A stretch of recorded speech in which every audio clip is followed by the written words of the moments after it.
हाय फेफलर्स, welcome back to my channel. Video को start करने से पहले अगर अभी तक आप में से किसी ने मेरे चैनल को सब्सक्राइब नहीं किया है तो प्लीज़ चैनल को सब्सक्राइब, वीडियो को लाइक और नीचे कमेंट करते हुए ज़रूर बताइएगा कि आज का ये पार्ट आप लोग कैसा लगा। तो चलिए और ब्रोकन हार्ट्स के नेक्स्ट पार्ट को स्टार्ट करते हैं। लास्ट पार्ट में हमने देखा था कि यहाँ पे विंग साइलेंट, कम्प्लीटली साइलेंट हो चुका था। वो एकदम लैन वांग जिसना दूर हो चुका था।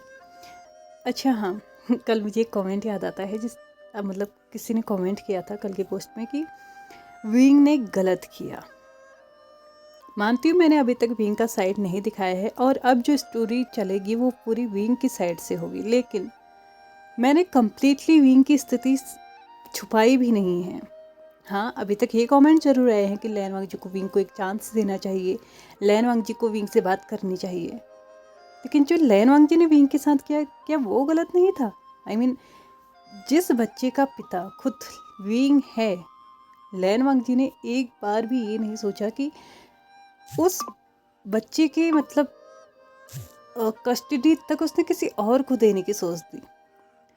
क्या विंग को इतना अधिकार नहीं था कि एटलीस्ट एक बार लैन वांग जी उसको वार्न ही कर दे कि यार ऐसी ऐसी सिचुएशन है और अगर तुम बेबी को अच्छे से नहीं संभालोगे तो मैं बेबी को किसी और को दे दूंगा। एटलीस्ट वो ये तो बोल ही सकता था ना। देखो, स्टोरी तो मेरे हाथ में है, मैं ये करवा सकती थी, लेकिन चीज़ें अगर विंग के एंड से गलत हुई है ना, तो लैन वांग जी के एंड से भी गलत हुई हैं। हम सिर्फ विंग की गलतियां नहीं देख सकते। मेरी एक पुरानी स्टोरी है soulmates at the burial mount वाला। तो उसमें तो लैन वांग जी ने विंग की बड़ी बड़ी गलतियां तक ऐसे माफ़ की थी। क्यों? क्योंकि वो वहाँ पे समझता था उसको। मैं ये नहीं कह रही हूँ कि लैन वांग जी का यहाँ पे एक्शन थोड़ा गलत है, लेकिन लैन वांग जी भी अपनी जगह पे सही है और मेरे अकॉर्डिंग तो विंग भी अपनी जगह पे बिल्कुल सही है। एक इंसान जब कोशिश करते करते हार जाता है ना, तो फिर उसके पास उम्मीद भी नहीं बचती है, वो कोशिश भी नहीं करना चाहता। लैन वांग जी ने पिछले 1 साल से उसको अपने आप से पूरी तरीके से दूर रखा है। जितनी भी कोशिशें विंग ने उसके लिए की हैं, लैन वांग जी ने उन सभी को अनसक्सेसफुल बनाया है। तो अब विंग किस चीज़ के लिए मतलब कोशिश करे? लैन वांग जी को पाने के लिए, जिसको वो ऑलरेडी समझ चुका है कि अब लैन वांग जिसका नहीं रहा, तो वो किस चीज़ के लिए मतलब ट्राई करे। और रही बात अपनी रिस्पॉन्सिबिलिटीज़ की, तो वो उन्हें नहीं छोड़ रहा है। बेबी के लिए अपनी रिस्पॉन्सिबिलिटी निभा रहा है, लैन वांग जी के लिए अपनी रिस्पॉन्सिबिलिटी वो निभा रहा है। तो मुझे नहीं लगता यहाँ पे विंग ने कुछ भी गलत किया है। और वैसे भी अपना खुद हर्ट होने से तो अच्छा है कि हम अपने हर्ट को थोड़ा सा कम कर लें, जो हम चाहते हैं वो कर लें। चलिए आगे बढ़ते हैं। यहाँ पे विंग एक सर्वेंट के लिए ढूंढ रहा था और एक सर्वेंट के लिए उसे एजेंसी से कॉल आ भी चुका था। यहाँ पे सर्वेंट को भेजने के लिए विंग ने बोल दिया था कुछ शर्तों के साथ। विंग अपना कॉल कट करता है, वापस से किचन में चले जाता है, खाना बनाने लगता है। लैन वांग जी वो उठ भी नहीं सकता था क्योंकि अभी अभी ऑपरेशन हुआ है, लेकिन उसके दिमाग में एक बात चल रही थी कि आखिरकार ये क्या है, मतलब क्या विंग इतना अफोर्ड कर पाएगा? पहले तो इस घर की एमेजारी ही है, युवान का है, ऊपर से मेरा है, फिर सर्वेंट का भी है। क्या विंग इतना अफोर्ड कर पाएगा? उसके दिमाग में यही चल रहा था। यहाँ पे विंग खाना बना के रख चुका था। उसने लैन वांग जी को डाइनिंग टेबल तक पहुँचा दिया था।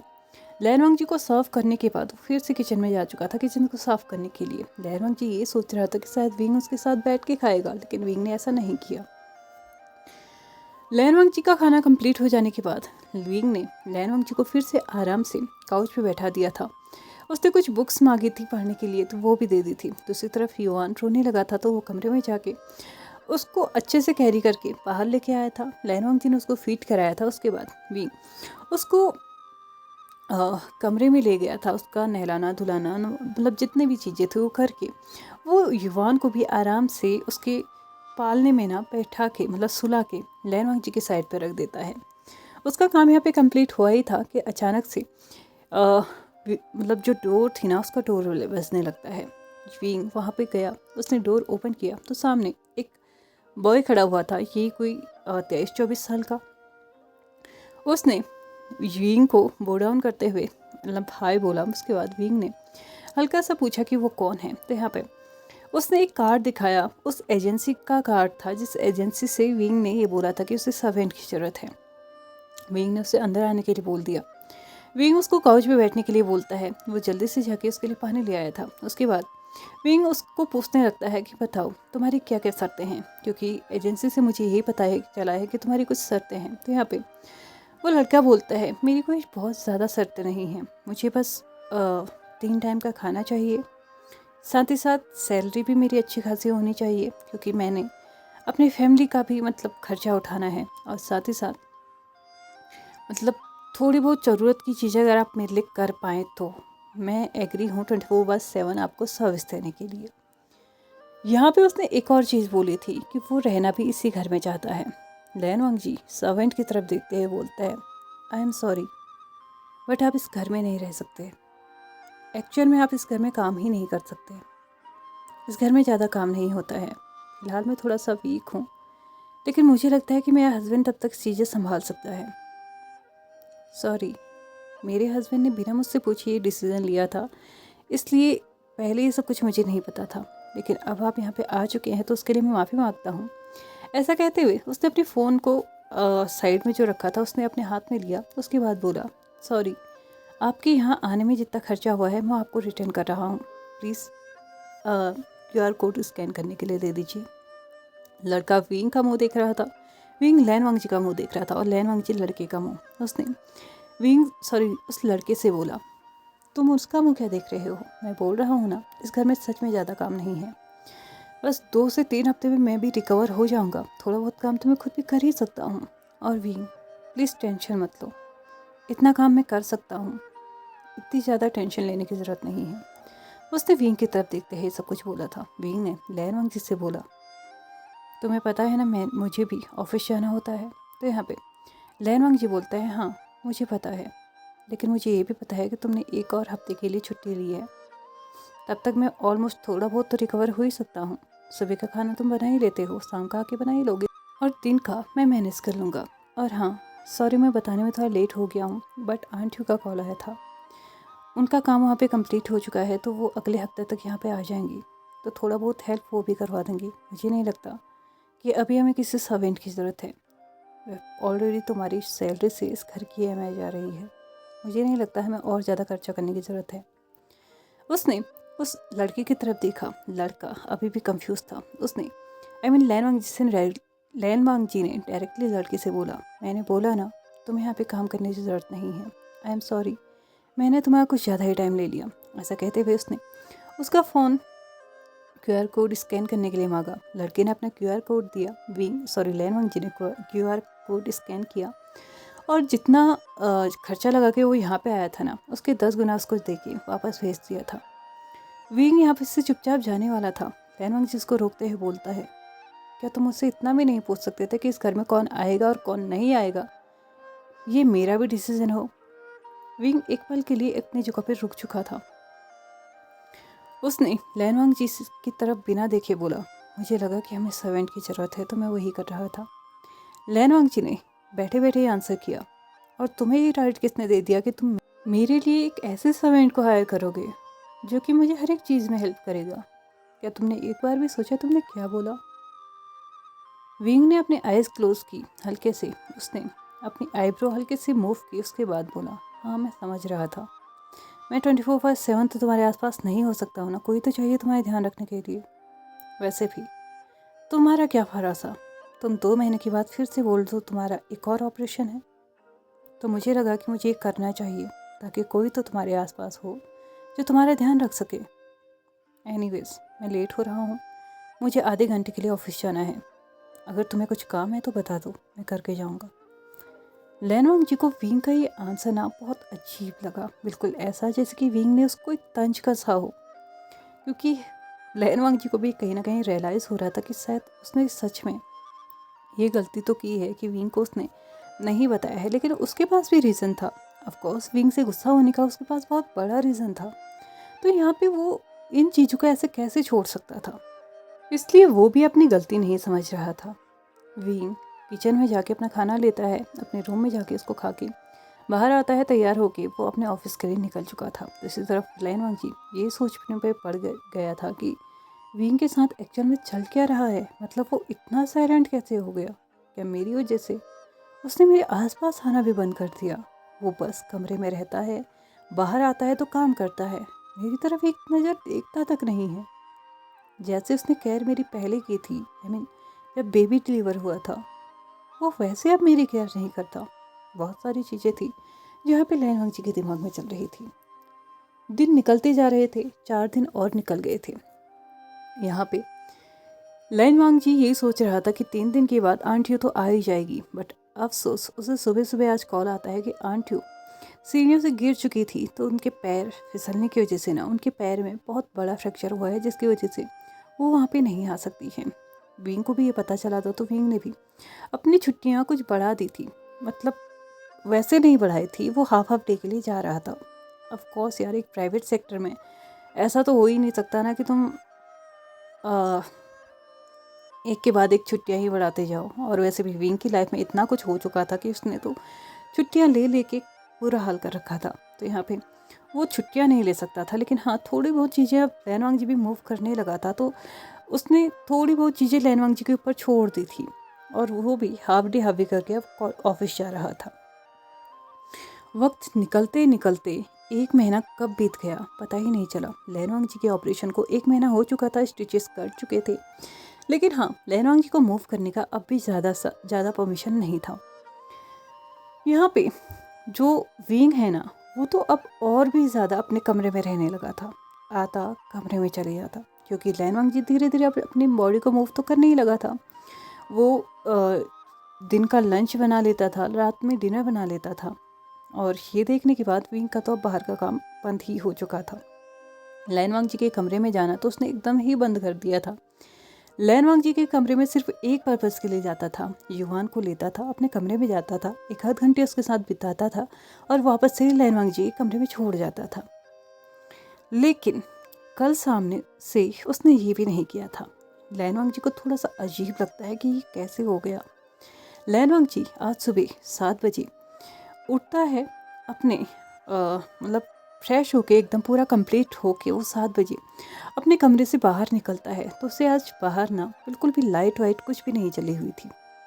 ये देख के वो और भी ज़्यादा सरप्राइज हो चुका था कि ये क्या है। शॉक्ड हो चुका था। उसने अपने कदमों को आगे बढ़ाया तो उसने देखा कि किचन में भी आज कोई ज़्यादा हलचल नहीं पड़ी हुई है। ऐसा लग रहा था कि किचन जैसे कल रात उसने छोड़ा था वो वैसा ही था। विंग के लिए जो उसने खाना रखा था, विंग ने वो भी नहीं खाया था। उसने एक पल विंग की डोर की तरफ देखा, लेकिन उसे रियलाइज़ तो होता है कि कल रात विंग घर में आया तो था, लेकिन वो ना उसके कमरे में आया, ना युवान से बात की, और ना ही उसने अपना खाना खाया है।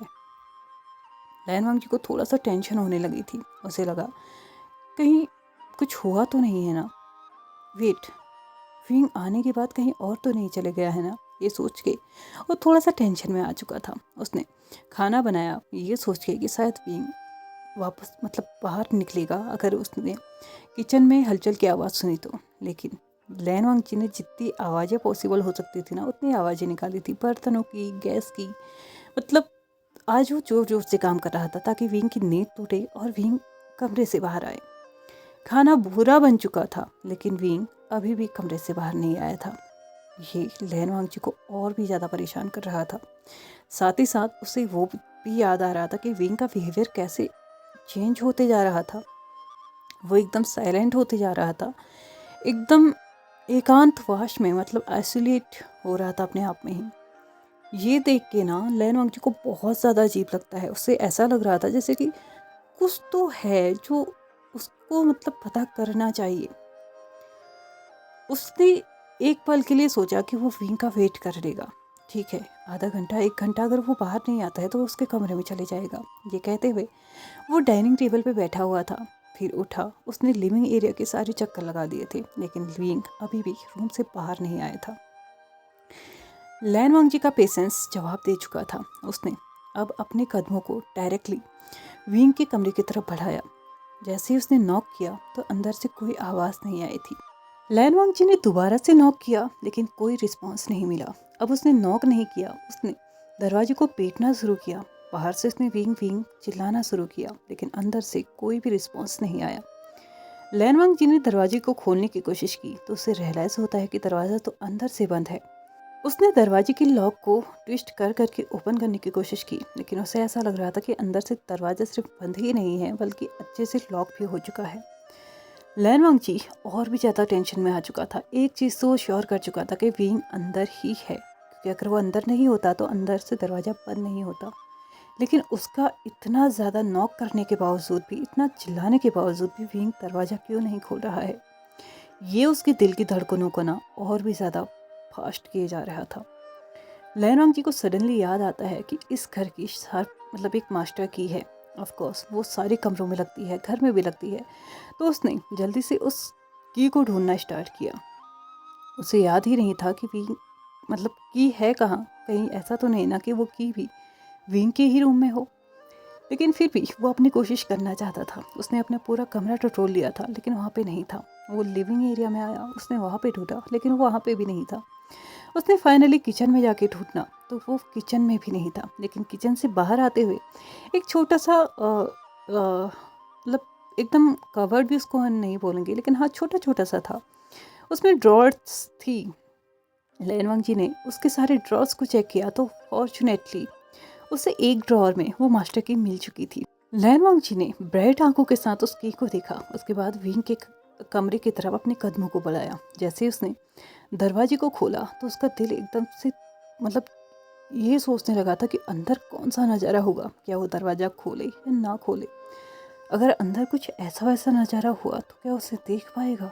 ये सोच के उसने थोड़ी देर के लिए अपने हाथों को एकदम रोक दिया था। हाँ, उसने जानबूझ के नहीं रोका था, वो खुद ही रुक चुके थे।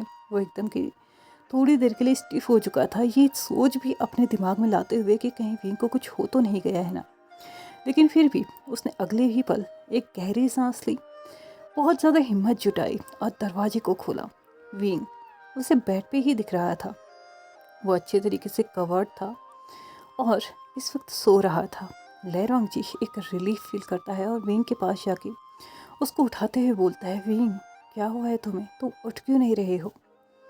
लेकिन विंग फिर भी कोई रिस्पॉन्स नहीं कर रहा था। लैन वांगजी को लगा कि शायद विंग गहरी नींद में है। उसने उसको हिलाने की कोशिश की और उठाने की कोशिश की। विंग हिल तो रहा था, लेकिन वो लैन वांगजी की फोर्स की वजह से अपने हैंड से विंग की बॉडी में कोई भी मूवमेंट नहीं था।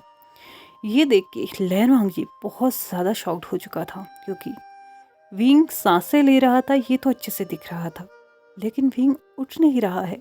इसका क्या रीज़न था। उसने विंग के फॉरहेड पे हाथ रखा, उसके नेक के चीन के नीचे हाथ रखा, उसके पल्स चेक की। सब कुछ नॉर्मल था।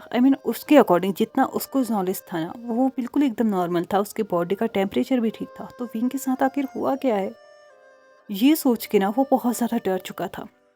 उसने साइड टेबल पे जो पानी का जग रखा हुआ था ना, उसमें अपने हाथ को डुबाया और विंग के मुंह में छींटे मारे, लेकिन विंग अभी भी नहीं उठा।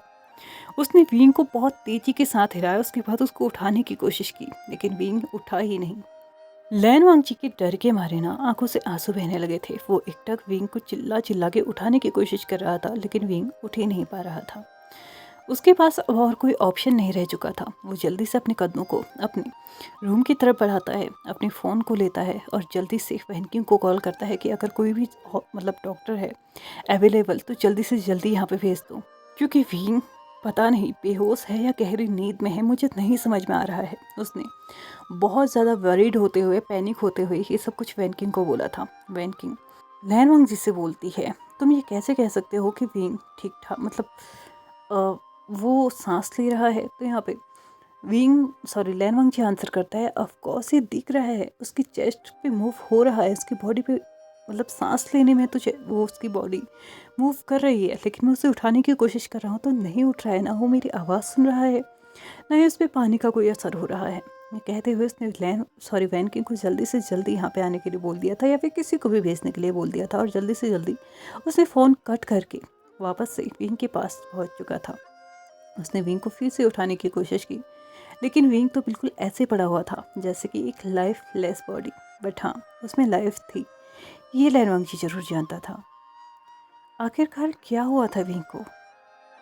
वो बेहोश हुआ था तो पानी का असर तो होना चाहिए था ना, लेकिन क्यों क्यों उसके ऊपर पानी का भी असर नहीं हुआ, क्यों लैन वांगजी के चिल्लाने का भी असर नहीं हुआ।